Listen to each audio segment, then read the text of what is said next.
Mr. Kevin Schmonz, Fahrerlager hier in Zolder, mal alles, was drin ist, an Applaus, denn er ist einer der ganz, ganz Großen und da ist er.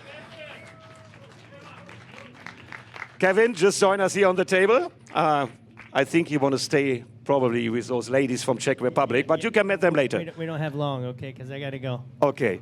Kevin, very nice to have you here. How was your day? We were following you a little bit and we find some images, you signing autographs. How was your first day here in the paddock of German Championship? It was great. I really enjoyed watching some of the qualifying, some of the practice. Got to meet Dominic. You know, I think he's going to do well. He's representing Suzuki quite well. But to see the people in the paddock and take photos with them, for me, is always special. As long ago was it that I actually raced, to still see people who want to take photos and have autographs. Yeah, and tomorrow it will be much more crowded because tomorrow Alex Rins is also coming. Here, we see you at work signing autographs. Tomorrow it will be the most important day, of course, with the 2 Superbike races, which is, of course, the highest category in Superbike IDM. This looks like hard work, what you were doing with all the Suzuki fans at the Gear 6R Festival. Was it hard work, or was it also a little bit fun? No, it's always fun. Motorcycles are what I grew up around. I made a living racing motorcycles, and I still get to come hang out with fastest, coolest people in the world. So for me, it's an honor to be here, and I think the IDM Championship is one of the more competitive ones that I've seen recently. And my hat's off to all the competitors and to the organizers. I think they're doing a great job. Any little advices for Dominic? You check him out. He was on 7. More gas, less brake. Also, ganz einfach. Dominic, kannst du das umsetzen morgen? Ja, also ich hoffe es und ich bin immer noch ganz zitterig. For him it's special. He's excited because a legend is next to him. We meet each other. We meet each other first time. Let's have a look. We find some pictures. One picture. Look. I have no idea how this haircuts come through. Also sieht man gleich hinten auf dem Monitor. Do you remember which year it was? I'm thinking it's 95 because I think it's the year that I retired. And it may be after I retired. I'm not sure. No. It was a Brno circuit. I was still racing? Yeah, you were still racing. So 94, if you go back, you will probably see I have cast on a hand if it was 94. Maybe on both. It was the good old days of the 2-stroke bikes, and everybody in the paddock is asking me very often how you guys make it in the past with almost 200 horsepower, sometimes also a little bit more, less weight than the modern bikes, but no electronics. Give us an eye. So how you make it at that days? You know, it was trial and error. You know, you learn by making mistakes, and 500 wasn't easy to figure out. The power band was very short, maybe 3,000 RPM on a good day. Normally 2,000, 2,500, but and it came on just like a light switch. So they were fun when they were set up close. They were one of the funnest things I've ever ridden.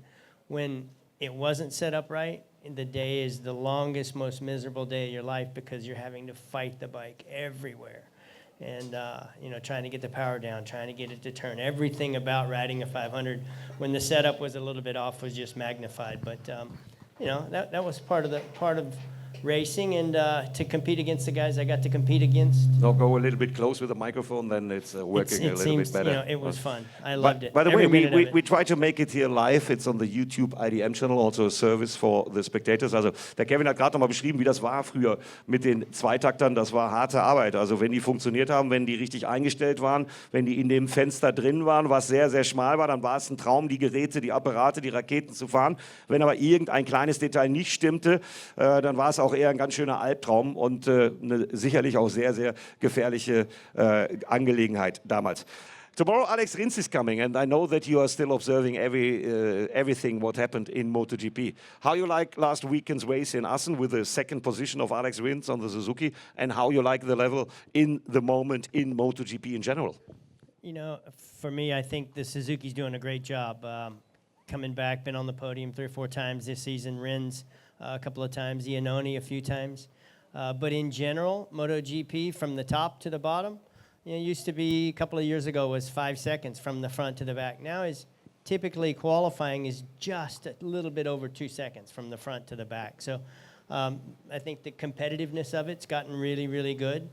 But it makes just a little mistake in qualifying. Maybe you're not second or third, you're 12th or 13th. So, it's as difficult as ever, but I think the competition's as good as we've ever seen. Yeah, so Dorna and all the officials make a good job with the new rules and regulation and the bike changes they make in the last year. But also we hear in the interviews with our team chefs from IDM the special story. Hockenheim and Kevin Schwantz was a special story, and we find in our archive a little impression.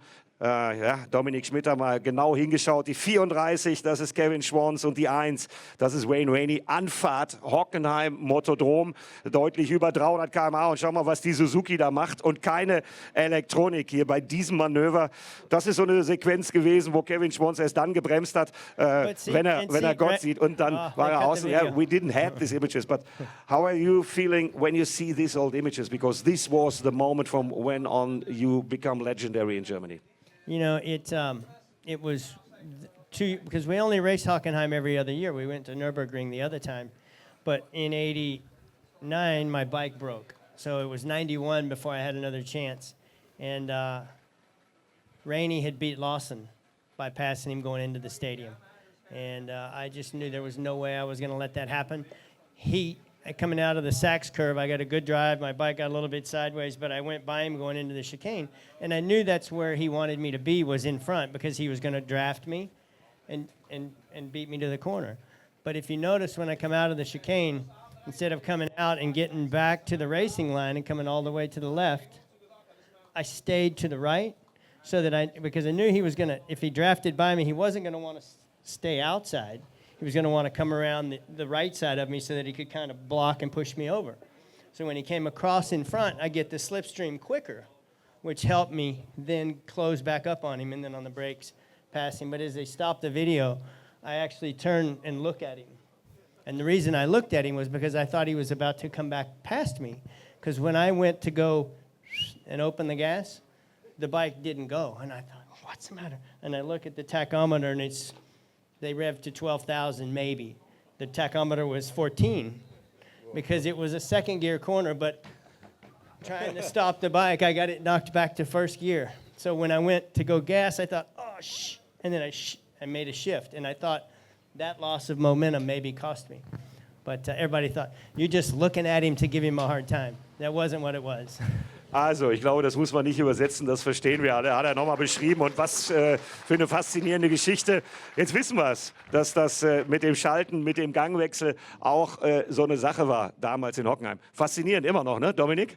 Ja, Wahnsinn. Das ist echt Wahnsinn. Also, das Bremsmanöver mit dem Chattering, da können wir uns mit unserem Chattering begraben.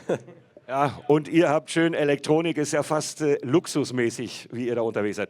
Let's talk about Suzuki and the craziness in this MotoGP season about making new contracts for the riders.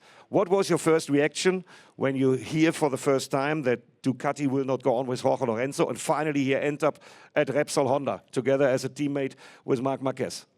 Yeah, I think the manager there is going to have his work cut out keeping those guys from fighting too much. I think Mark and Jorge are going to be a real challenge for Alberto. I think he's going to earn his keep as HRC team manager now. But, I think George is going to get on the Honda and probably not like everything about it when he starts getting some changes made to it. I think we'll see him do the same thing like he's done with the Ducati. I think we'll see him start beating his teammate, and that's when I think the fireworks are really going to happen. And I don't know. It'll be interesting. I think as excited as I am about the next 11 races, I can't wait to see next season. Yeah, me too. Was it a mistake from Ducati to end the work with Jorge so early in the season? Because when you analyze the lap times from some practices from last year and also from beginning of the season, it was clear for experts that Jorge is not missing so much to win races.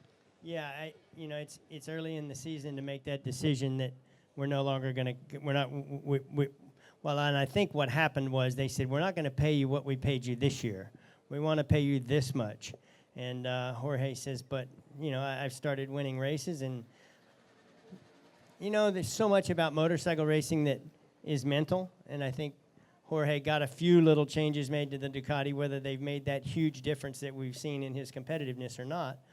It's in his head that now I've gotten what I wanted, now I can be competitive. So, somebody that's like that, you put him on a pogo stick and he'll go fast. So I think for me, Ducati maybe is second-guessing things. It's funny because you watch him win a race and they're like, yeah, guy's not going to be here next year.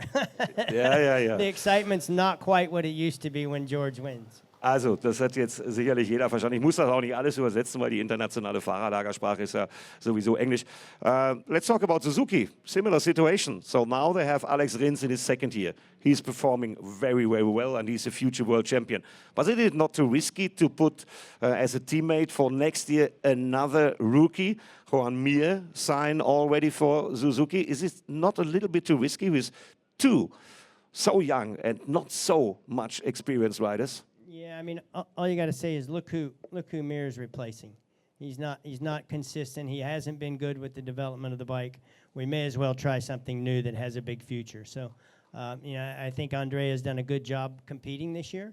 I think he's shown some more motivation. He's shown that, you know what, I probably need to start performing or nobody's going to want to hire me. But I don't think he's still not the right fit at Suzuki. And I think Alex is, by the end of the season, will be ready to carry on the lead as far as development goes. And having two young kids pushing each other that just want to be the fastest every lap of every practice, I think is what Suzuki needs. Yeah, and of course, Joan Mir is a future world champion. That's no doubt about it.